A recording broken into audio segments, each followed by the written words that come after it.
Patiri na simting nagupasa Suci aku rin ahang tobi Tinalek nung napasa sibi Agabet nung kita ahin suri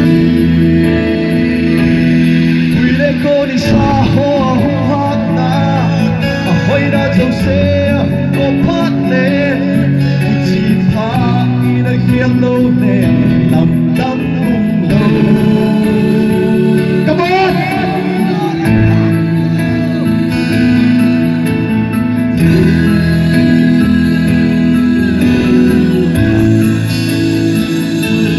Patiri na simting nagupasa Suci ako rin ahang tobi Tinalek nung napasa sibi Agabet nung kita ay suri Uy naguli sa ako Ahoy na daw sa'yo kapatne Sita inagyalole Namnang mundo Ibang sabihin natin tinangayin Hanawin natin ta sa tinatu Mahalaw din para pinakalaw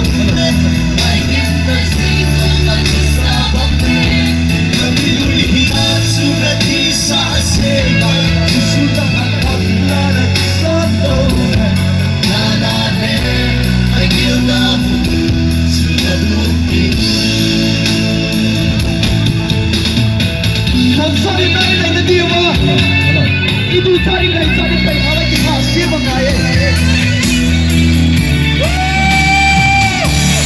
Untuk masuk ke lagi, aku sampai menjadi satu.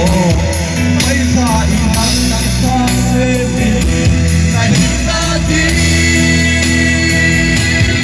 Ibadi nahi kita lobi, sesudi nahi kita.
Lagi pa yung pati ng patay po bitaw hen.